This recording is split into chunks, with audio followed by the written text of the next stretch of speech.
Well, hey everybody, John Rethlin here, and this is my review of New Japan Pro Wrestling's G1 Climax 29 Night 5 event.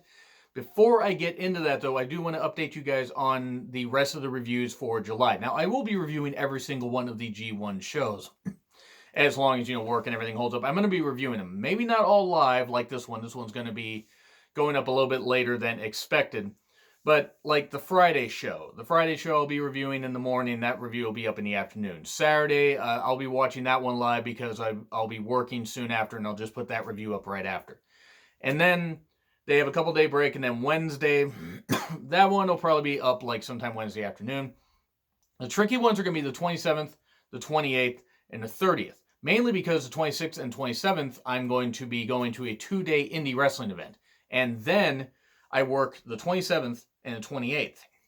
So basically, I'm going to be really, really tired, and I'm not going to be able to watch the 27th and the 28th ones live, and probably not until sometime Sunday afternoon. So what I might end up doing is I might just end up combining those with the July 30th one and just make it like a three-show review. So I'll update you guys on that if that's what I end up having to do, but I just wanted to update you guys really, really quickly there, but I will have reviews up of all the G1 shows. Anyway, we start off with B-Block previews for Night 6, which should be pretty interesting. Kevin Kelly, Rocky Romero, Chris Charlton on commentary.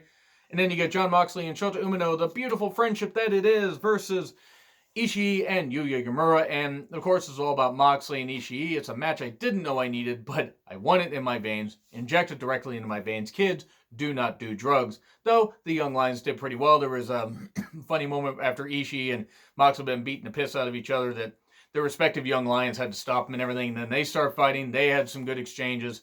Ishii and Mox get back in. And then, in the end, Fisherman Suplex from Shota Umino, 1, 2, 3. That was pretty nice. I really enjoyed that. It's also fun. Shota and Mox, it's a team you didn't think would work, but it does. And it's a nice little way to give Shota some more experience. And then Ishii and Mox brawl afterwards, and everybody's got to try to break them up.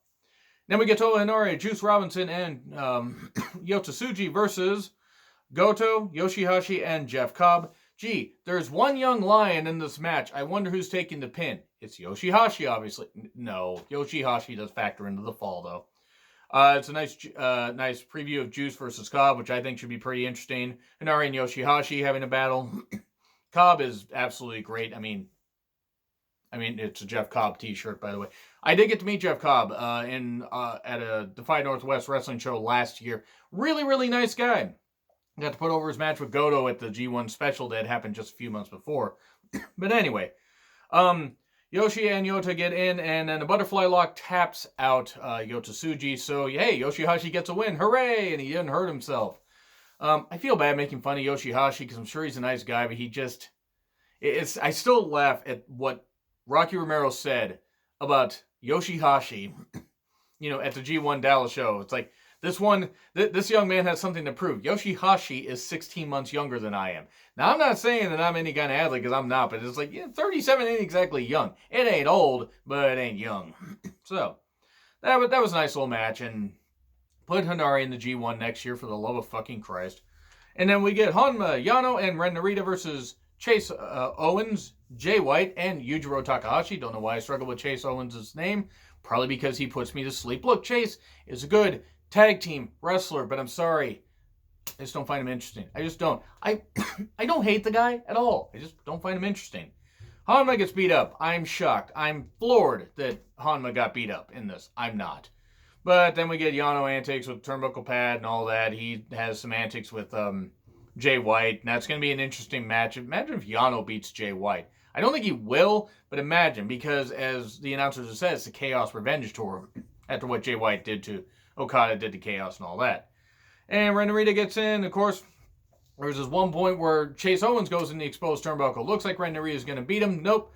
Chase's package pile driver gets Narita soon after. 1, 2, 3. Chase got the win. Cool. He can win in tag matches and then have a really not interesting match for the U.S. title. I'm not going to forget that because that match was really bad.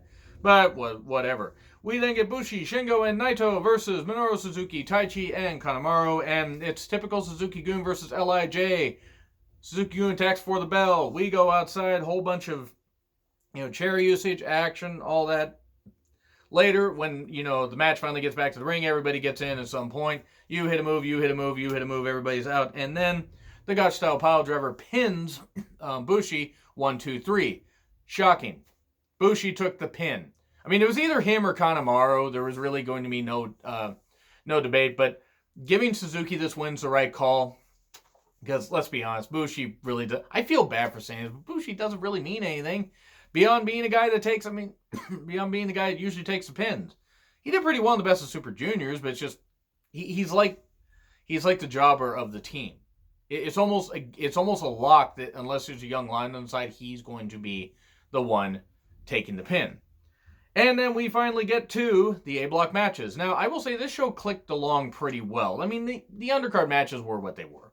But then Lance Archer just runs down to the ring, or comes down to the ring. He's knocking out young lions everywhere, and he does it a little bit later too. But he is facing Kenta. Both men were undefeated. Both men won their first two G1 Climax matches. And it's size versus speed. I mean, even though Kenta's not necessarily fast, he's not slow. He's faster than Archer. Kenta with a lot of kicks. Archer at one point has Kenta, and he's going to choke slam him to the floor. Well, these LA Dojo young lions are trying to stop him, and Archer keeps telling him, move, move, move, and then he just throws Kenta on him. And then they catch him, and then Archer does a senton off the ropes, which is pretty goddamn funny. Kenta does come back, hits a nice slam on Archer. There was a cool GTS spot, attempted GTS into the claw. And a big old powerbomb from Archer for 2. But in the end, a crossface. I forget the exact name of what they called it. But I didn't write it down. Only because I was like, I can't quite remember. But it was a crossface variation, and it taps out Archer, which I thought was a pretty good call. It was Archer can get up to 10 points here and still have a good showing. Hell, he can get up to 12. But I'm thinking he'll probably get about 10. And Kenta winning, I think that Kenta's probably going to lose either his next match or the 5th one, because as much as I like Kenta winning the G1 does him even being in the finals does nothing for me. I think he should be in the running, but I don't think that he should be in the finals. That's my opinion. Who knows? Let me know in the comments if you guys disagree. And then we get Evil versus Sonata. LIJ facing off against each other. LIJ explodes. No, it's not WrestleMania 5 where the Mega Powers explode. Starts off hot, of course.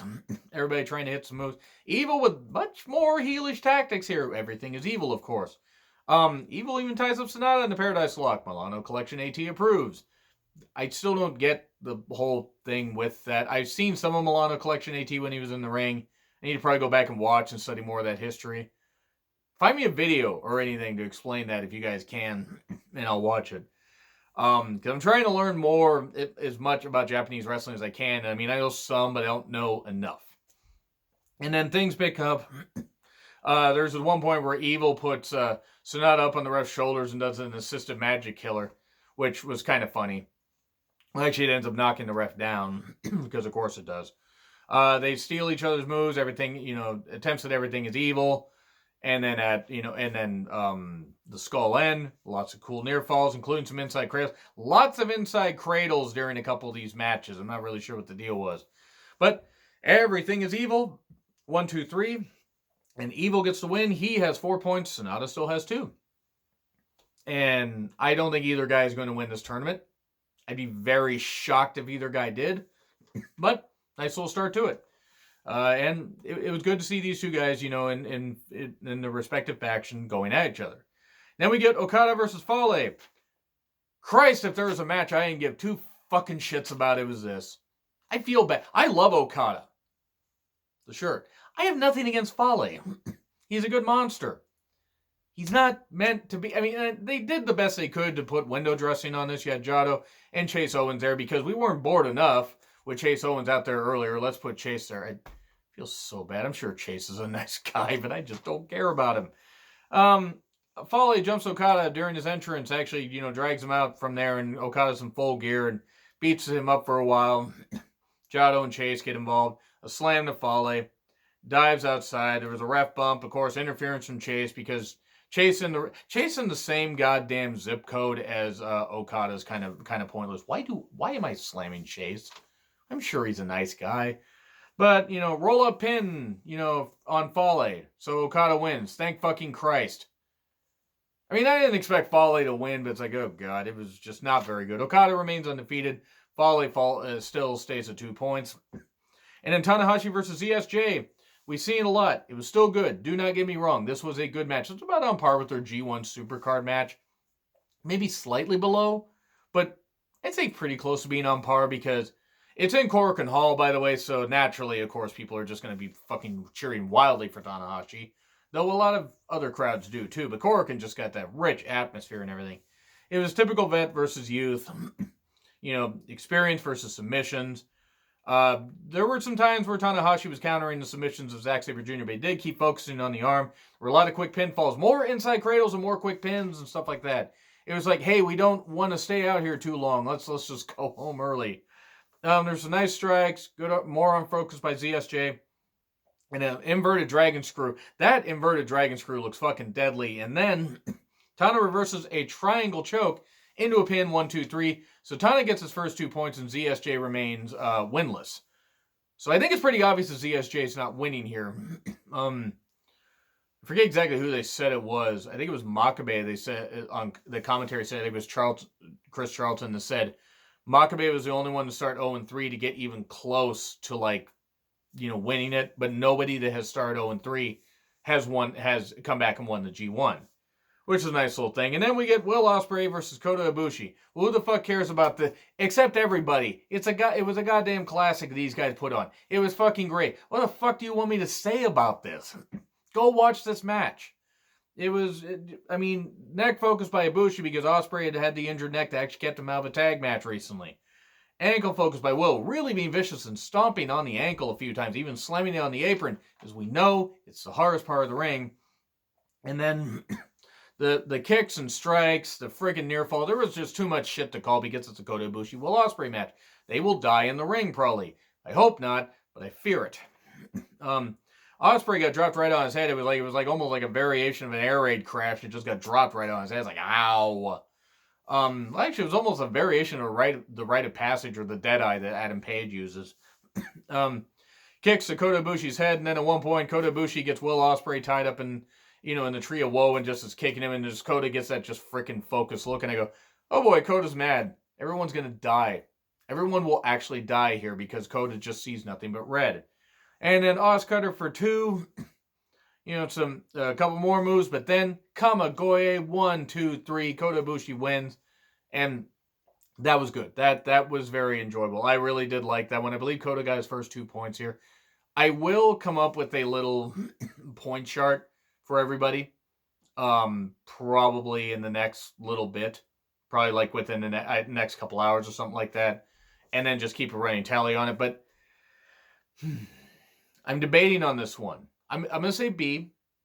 That Okada Fale match was not very good. The undercard matches were decent. 4 out of the 5 block matches were good to great. So it's really hard for me to say anything less than a B. Though I will say this. I was close. With how Archer and Kento was, even though it wasn't bad, I was like, okay, the other matches better be better than this, or I'm gonna go lower on the grade. Okada versus Fale was really the only bad point. So anyway, B, if I forget to put a poll up there, please let me know what you guys think in the comments. And like, share, subscribe, Twitter handle in the description. I will see you soon, guys.